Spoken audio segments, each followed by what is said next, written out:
Okay, we're going to go over your vital signs and how your checkoffs will be run when we do your checkoffs over vital signs. So you make sure you have this vital sign sheet. If you want to see that, your vital sign checkoff sheet. It'll tell you exactly on here, like the first thing you're going to do is I'm going to verify orders. I'm going to check my orders. Okay, I've checked my orders. I need to take my patient's vital signs, their blood pressure, their pulse, and their respirations. And then I'm going to wash my hands. So I'm going to wash my hands before I interact with my patient. I'm going to ask my patient their name and date of birth. Ma'am, can you tell me your name and date of birth, please? Denise Adams, 13068. Okay. All right, I verified her name and her date of birth. My name's Cassie Hill. I'm going to be your nurse for today. Your doctor has ordered some vital signs to be taken. Is that okay with you? That's fine. Okay. I'm going to provide some privacy in the room with my patient. For my patient. So that's the first step in your vital sign checkoff. We check off it by steps. So that's the first whole check on the first step. And now I'm going to assess my radial pulse. You'll see on the checkoff sheet that you have to be within 4 beats of your instructor. So when you check off on checkoff day, your instructor is going to hold one side of the radial pulse, and then I'm going to hold the other side of the radial pulse. So you're going to be on one side and your instructor is going to be on the other side. So we're going to count your patient's pulse. You want to be careful not to put your thumb onto the patient's hand as well, because you can sometimes feel your own pulse. So I'm going to check my patient's pulse, and I'm going to put my 2 fingers on the radial side of the patient's wrist, which is your thumb side.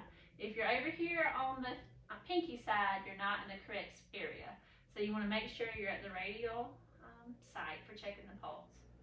You don't want to start counting your full 60 seconds until you get that clear, consistent beat. If you push down too hard, you can sometimes occlude the pulse where you can't feel it. So you just kind of want to lightly palpate. You don't want to press too hard. So her pulse is very regular, very consistent. I can feel it palpate it very easily. So now I'm going to count with my second hand watch. I'm going to count for 1 full minute.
Okay, I got 50 beats per minute, which a normal adult is 60 to 100 beats a minute, but my patient is during our assessment, I learned she is very fit and very athletic.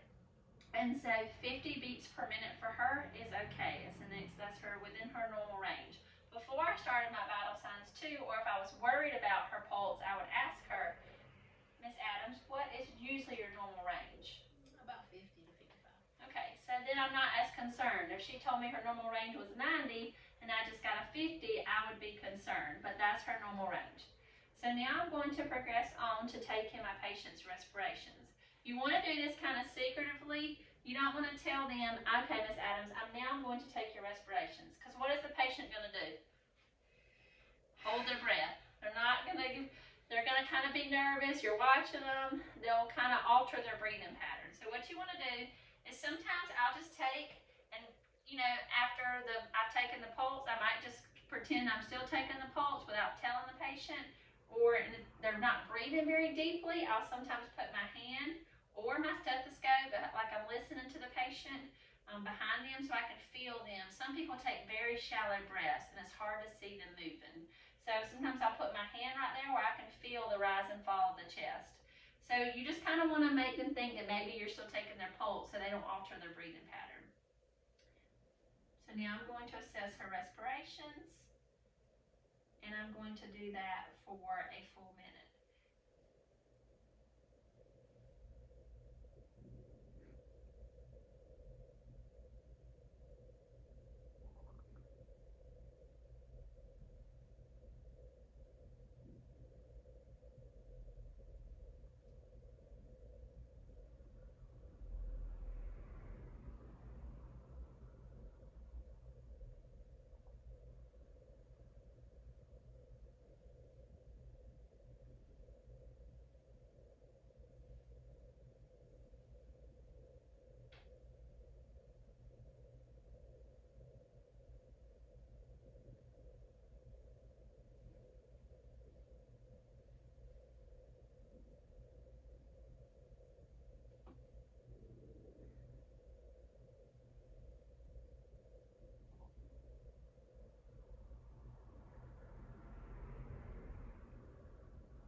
Okay, I got her at 12 respirations, 12 breaths per minute. You can also document it as 12 respirations per minute, or you could say breaths per minute. So she's within an acceptable range. 12 to 20 is an acceptable range for an adult.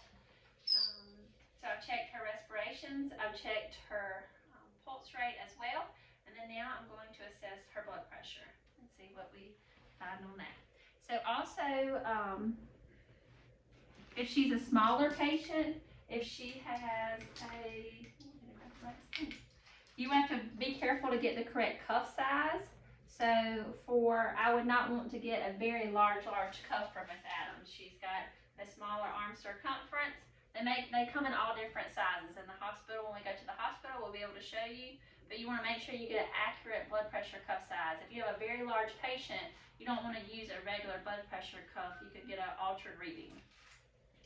Okay. Have you had anything done to this arm? Any shunts or lymph nodes removed where I can't use this arm? Is it okay to use this arm?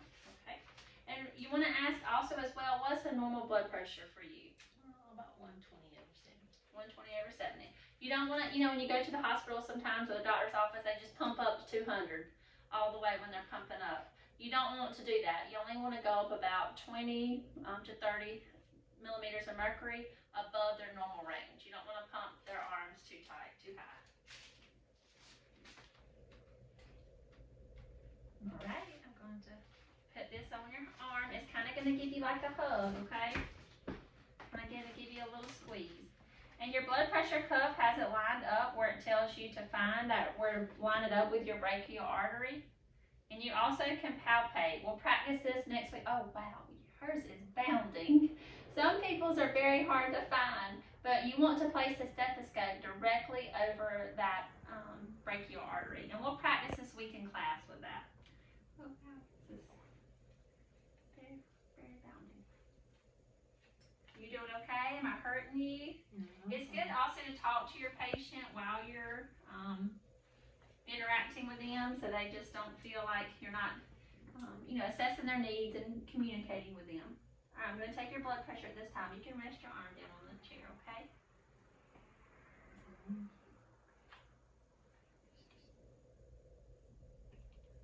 Hey, if you want to come over here closer, you can.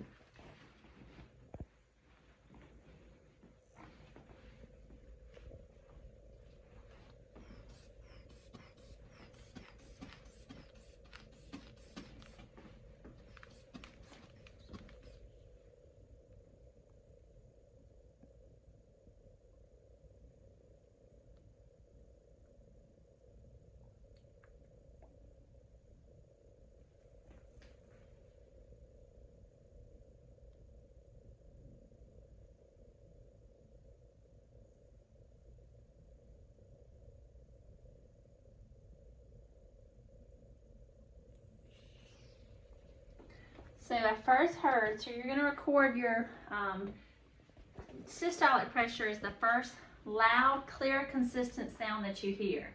That first da-do, and then there's another clear, consistent beat right after it. We'll discuss this week in class and in my lecture what systolic means, what diastolic means, what does that mean, what is our heart doing, what is our blood pressure. We'll discuss that more in depth this week. But that first clear, consistent sound you hear, sometimes you get some interference when you're listening to blood pressure. If it's that first clear da-dum, da-dum. I heard it at 116, very loudly. Hers came in like, da-dum. At 114, da-dum. 112, da-dum.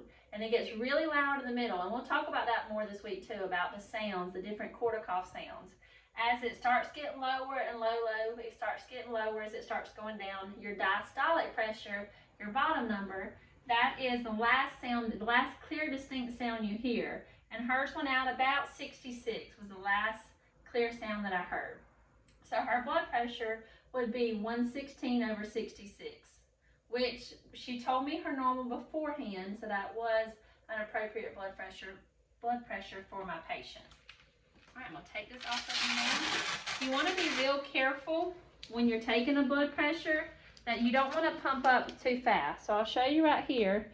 You wanna be consistent when you're using, you have to make sure 1, 2 that your valve is closed. But when you're using the blood pressure cuff, you wanna make sure, I don't have my patient arm, so it won't pump, okay. There it goes. Okay, you want to be careful when you're releasing the valve, the air in the valve. You don't want to go down so fast where you can't read it. You don't want to go too fast but you kind of want to go in a steady, see, I'm not going too fast, I'm not going too slow. But if you go too fast, if you go, you can't read the numbers as well, or you'll just kind of guess. I think I heard it last at 100, 120, I'm not quite sure, I kind of went too fast. But practice with that this weekend. Putting it on your patient and just practice slowly releasing the valve. Not too slow, not too fast. And you don't want to start and stop. You don't want to release the valve, stop, release the stop. You don't want to do that. You want to do a steady, consistent release when you're deflating the cuff. So I've taken my patient's blood pressure. You want to make sure too, like on the sheet, you'll see I have to be within 4. So if I took Miss Adams' blood pressure cuff, we're going to use a dual stethoscope when we do your checkoffs. This is what it looks like. You're going to be listening with this side. I'm going to be listening on this side with you.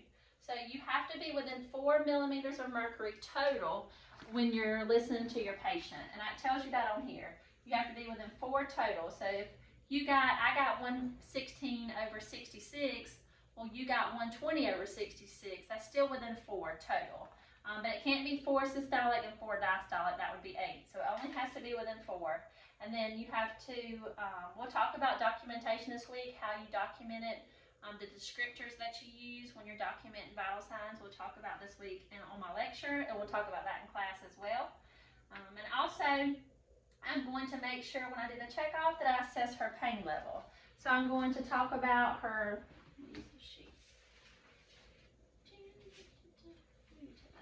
I'm going to ask her about her pain. Are you having any pain right now, Miss Adams? Yes. Okay. On a scale of 0 to 10, what would you tell me? Is it 0 being no pain at all, 10 being the worst pain you've ever felt in your life? 2. Okay, 2. Okay. Tell me about the quality of your pain. Describe your pain to me. It's kind of stabbing. Stabbing, okay. Where is it located at? In my hip. In your hip, okay. Anything that aggravates it or makes it worse? Running, okay. So running makes it worse. Timing, is it only when you run, or is it all the time or only when you run? After I run. Okay. Anything that you do that can make it better? Rest, okay. Alrighty. Okay, so we're going to talk about that in class this week. So I asked her about, it's a pain level that we use called PQRST. And we'll talk about this week, but it's just the severity of the pain, the timing of the pain, the region, where it's located, any participating factors that make it worse, the quality of the pain. We'll describe that. We'll talk about that, like I said, in my lecture in more detail, but that's kind of what I just assessed on her. So you'll assess that as well in your patient.